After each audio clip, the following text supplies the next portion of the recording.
आप अर्ध सत्य बोलते हैं। मैं तो जेपीसी का मेंबर रहा हूं, मुझे सब पता है। तो इसलिए मान्यवर, आप फैला रहे हैं झूठ। ट्रिब्यूनल के फैसले, बस खत्म सर, खत्म। असत्य, सत्य से परे मान्यवर, सत्य से परे मान्यवर।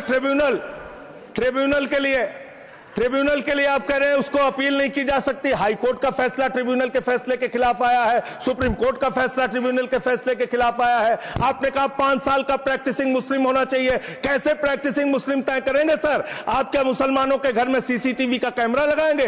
कौन नमाज पढ़ रहा है, कौन नमाज नहीं पढ़ रहा है, कौन मुसलमान है, कौन मुसलमान नहीं है? आपने मान्यवर ऐसे ऐसे प्रावधान इसमें रखे हैं जो बड़े अजीब हैं, जो अपने आप में ये बताते हैं कि आपकी मंशा सिर्फ देश में झगड़ा कराने की है, नफरत फैलाने की है, फसाद कराने की है। आपकी मंशा कहीं भी मुसलमानों का या किसी वर्ग का भला करने की नहीं है। बस एक अंतिम बात कह के अपनी बात समाप्त करूंगा। ये काम आपने देश के अंदर बहुत अच्छा शुरू कर दिया। आप एक काम करते हैं, देखो मुसलमानों को ठीक कर रहा हूं, दूसरी तरफ महंगाई बढ़ रही है, नुकसान हिंदुओं का। 94 लाख करोड़ रुपए शेयर बाजार में डूब रहा है, नुकसान हिंदुओं का। 11 लाख बच्चे स्कूलों से बाहर निकल गए, नुकसान हिंदुओं का। तो मुसलमानों को ठीक करने के नाम पर आप नुकसान देश के करोड़ों हिंदुओं का भी कर रहे हैं। इसलिए ये सब बातें करके देश में आप नफरत फैला के ये सब झगड़े फसाद के काम मत कीजिए।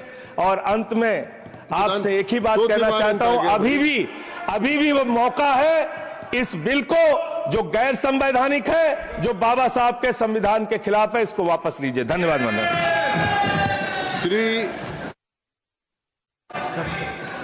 दूंगा ही।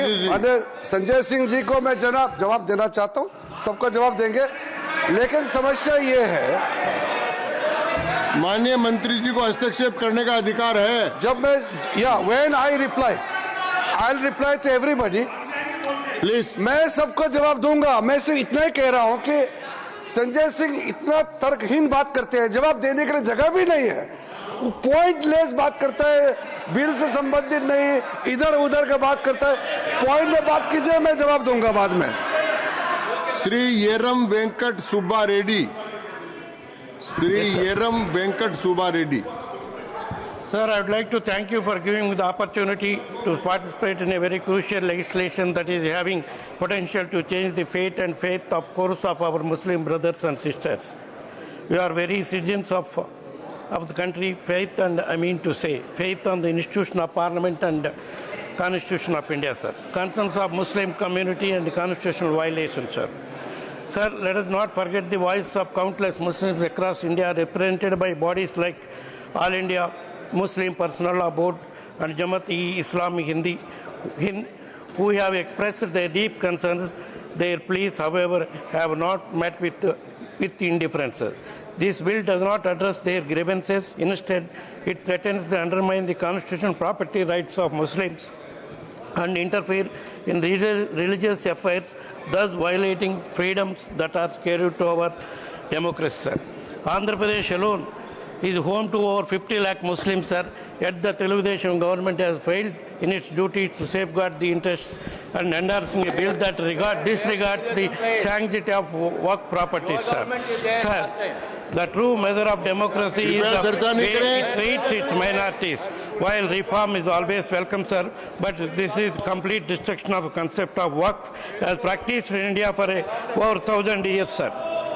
During the JP's meetings, the YSR Congress Party not only voiced our objections within the committee, but also stood in solidarity with our Muslim brothers and sisters in the state, sir, bringing their concerns to the national forefront on behalf of people of Andhra Pradesh, irrespective of region, race, caste and sex, sir. Sir, YSR Congress Party opposes this bill for following reasons, sir. Unconstitutional as it violates fundamental rights, sir. Point 1. Article 13 of the Constitution clearly states that any law inconsistent with or derogatory to fundamental rights shall be void. This bill blatantly violates its principles, sir. Article 14 ensures